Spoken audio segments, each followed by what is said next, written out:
January 30th, 2024, Tuesday of the fourth week in Ordinary Time.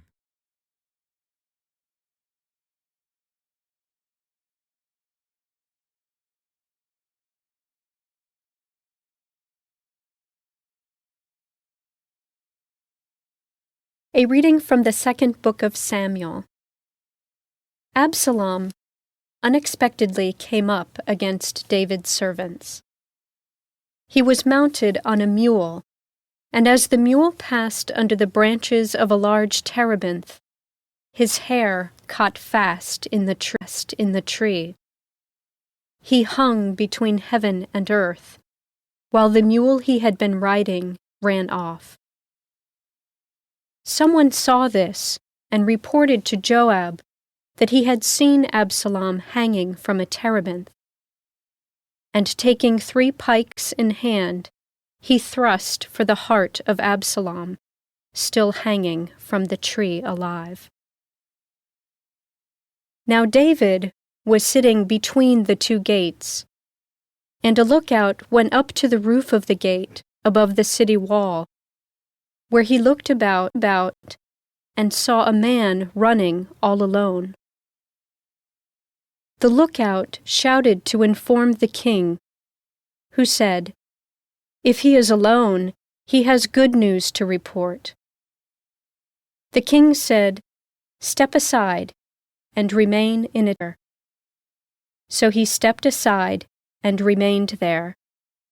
When the Cushite messenger came in, he said, "Let my lord the king receive the good news, that this day the Lord has taken your part, freeing you from the grasp of all who rebelled against you." But the king asked the Cushite, "Is young Absalom safe?" The Cushite replied, "May the enemies of my lord the king and all who rebel against you with evil intent be as that young man." The king was shaken, and went up to the room over the city gate to weep. He said as he wept, "My son Absalom, my son Absalom, if only I had died instead of you. Absalom, my son, my son." Joab was told that the king was weeping and mourning for Absalom, and that day's victory was turned into mourning for the whole army when they heard that the king was grieving for his son. The word of the Lord. The responsorial psalm. The response is, "Listen, Lord, and answer me." Incline your ear, O Lord, answer me, for I am afflicted and poor. Keep my life, for I am devoted to you. Save your servant who trusts in you. You are my God.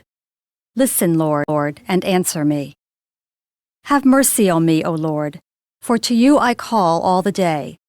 Gladden the soul of your servant, for to you, O Lord, I lift up my soul.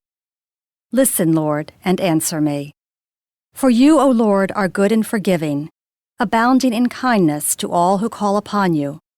Hearken, O Lord, to my prayer, and attend to the sound of my pleading. Listen, Lord, and answer me.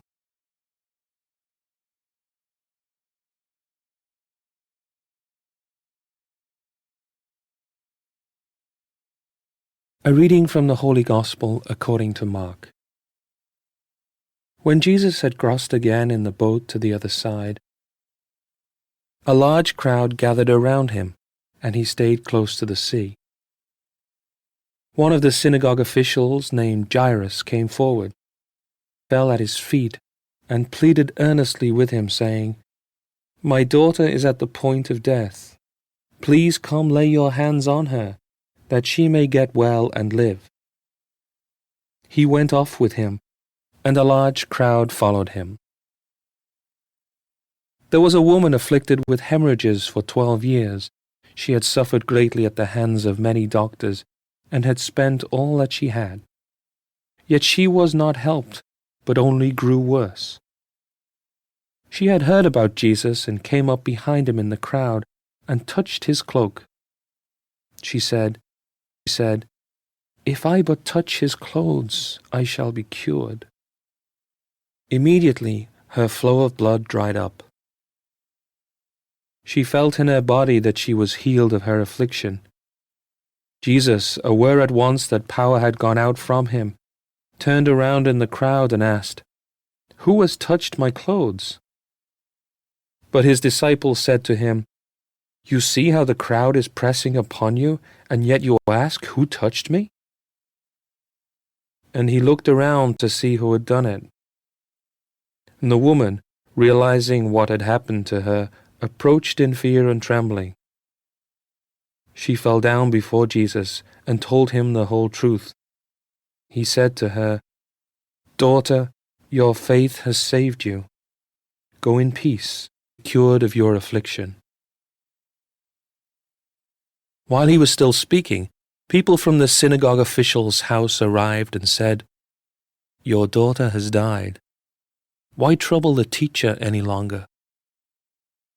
Disregarding the message that was reported, Jesus said to the synagogue, "Do not be afraid, just have faith."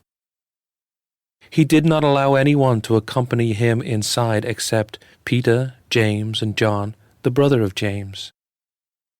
When they arrived at the house of the synagogue official, he caught sight of a commotion, people weeping and wailing loudly. So he went in and said to them, "Why this commotion and weeping? The child is not dead, but asleep." And they ridiculed him. Then he put them all out. He took along the child's father and mother and those who were with him, and entered the room where the child was. He took the child by the hand and said to her, "Talitha cum," which means, "Little girl, I say to you, arise." The girl, a child of 12, arose immediately and walked around. At that they were utterly astounded. He gave strict orders that no one should know this, and said that she should be given something to eat. The Gospel of the Lord.